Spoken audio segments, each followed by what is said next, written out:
নমস্কার বন্ধুরা, আমি মণিশঙ্কর আর welcome back to my channel. আজকের ভিডিওতে একটা ইম্পর্টেন্ট ইনফরমেশন আপনাদেরকে শেয়ার করব। তো বেশ কিছুদিন ধরে কিন্তু আমার হোয়াটসঅ্যাপটা প্রবলেম করছিল, যে যখন হোয়াটসঅ্যাপটাকে যখন ওয়েবে ইউজ করতে চাইছি, যখন ল্যাপটপ বা ডেস্কটপ ইউজ করতে চাইছি, তখন তখন ইউজ করার সময় এখন একটা মেসেজ শো করছে যে no valid QR code detected. ঠিক আছে, তো এরকম একটা মেসেজ কিন্তু শো করছে। মোবাইলের যে হোয়াটসঅ্যাপ সেটা কিন্তু ডেস্কটপে ইউজ করতে পারছি না। তো এটার কিন্তু অনেকে ইউটিউবে অনেক রকম ভিডিও বানিয়ে রেখেছে, অনেক রকম টিপস অ্যান্ড ট্রিক্স দিয়ে রেখেছে, বাট এত কিছুর দরকার নেই, খুব সহজেই এটা কিন্তু সলভ করা যায়। ঠিক আছে, তো সেই প্রবলেমটা কিভাবে সলভ করবেন সেটা কিন্তু আমি দেখাবো। এটা অ্যাকচুয়ালি কোনো প্রবলেমই নয়। ঠিক আছে, তো যাই হোক, তো ভিডিও শুরু করার আগে বলি, যারা চ্যানেলটা প্রথমবারের জন্য দেখছেন তারা প্লিজ সাবস্ক্রাইব করে নেবেন, আর অলরেডি যদি সাবস্ক্রাইব করে থাকেন তো থ্যাংক ইউ সো মাচ। তো চলুন মোবাইলের স্ক্রিনে আমি নিয়ে যাই। তো মোবাইলে হোয়াটসঅ্যাপটাকে যখন আমরা ডেস্কটপ বা ল্যাপটপে লগ ইন করবো, তখন আমাদেরকে হোয়াটসঅ্যাপ খুলে যে ওপরে যে থ্রি ডট আছে সেখানে দেখুন, এখানে কিন্তু যেটা থেকে করছিলাম সেটিংস অপশানে যেতে হবে। যেতে গিয়ে এখানে এমএস মন্ডল বলে সেটিংস আছে। আসার পরে যে নিজের যে একটা আইকন দেখাচ্ছে তার পাশে কিন্তু একটা স্ক্যানার কোড আছে, সেটাকে টাচ করলে কিন্তু এখানে মাই কোড বলে একটা অপশান আছে এবং স্ক্যান কোড বলে একটা অপশান আছে। তো স্ক্যান কোডে গেলে কিন্তু এখানে অটোমেটিক একটা স্ক্যানার চলে আসছে। ঠিক আছে, তো অটোমেটিক কিন্তু এই স্ক্যানারটা চলে আসছে। তো এইটা কিন্তু অ্যাকচুয়ালি এতদিন ধরে কিন্তু আমিও এটাকে ইউজ করে আসছি, এবং এইভাবে কিন্তু হোয়াটসঅ্যাপটা কিন্তু লগ ইন কিন্তু এইভাবেই করছিলাম।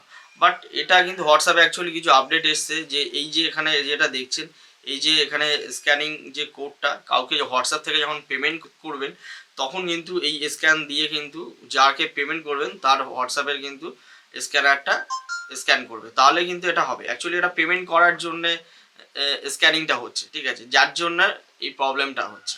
ঠিক আছে, তো এটা থেকে আমি বেরিয়ে আসবো। এখানে ওকে করে দেখুন মাই কোড আছে। আমাকে যদি কেউ পেমেন্ট করতে চায় তখন কিন্তু আমার যে কোডটা এখানে শো করছে সেই কোডটা কিন্তু এখানে কিন্তু এই কোডটা স্ক্যান করে আমাকে পেমেন্ট করতে পারে, জাস্ট পেমেন্ট পারপাসে।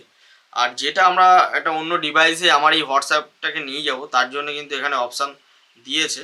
দেখুন এখানে এই একদম ডান সাইডের ওপরে যদি থ্রি ডটে আমি যদি টাচ করি, এখানে দেখুন একদম নিচের দিকে যে অপশান আছে সেটিংসের ওপরে স্টার্ট মেসেজেস, তার উপরে আছে লিঙ্ক ডিভাইসেস। তো এই লিঙ্ক ডিভাইসে টাচ করতে হবে।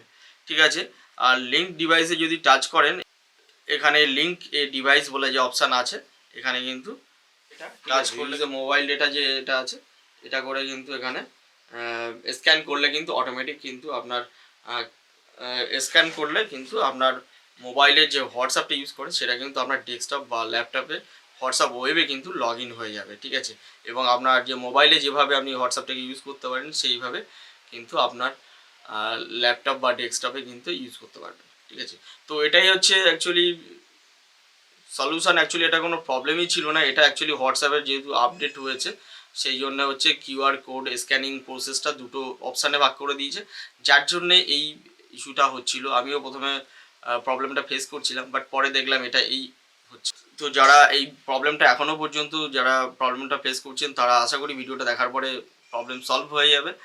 ইউটিউবে এইটা নিয়ে অনেকে কিন্তু অনেক রকম ভিডিও বানিয়ে রেখেছে, তো সেসব কিছু ট্রিক্সের কোনো কিছু দরকার নেই। আশা করি ভিডিওটা হেল্পফুল হবে, আর যদি হেল্পফুল হয় তাহলে ভিডিওটাকে একটা লাইক করে দেবেন এবং বন্ধুদেরকে শেয়ার করবেন। আর চ্যানেলটিতে যদি প্রথমবার দেখেন তাহলে অবশ্যই কিন্তু সাবস্ক্রাইব করবেন, এবং পাশে থাকা বেল আইকনে ক্লিক করে কিন্তু অবশ্যই নোটিফিকেশান অন করে নেবেন, যাতে পরবর্তী এরকম ভিডিও আপলোড করার সাথে সাথে প্রথমেই নোটিফিকেশান পেয়ে যান। তো দেখা হবে পরের ভিডিওতে। ততদিন ভালো থাকুন, সুস্থ থাকুন এবং সবাইকে সুস্থ রাখুন। ধন্যবাদ।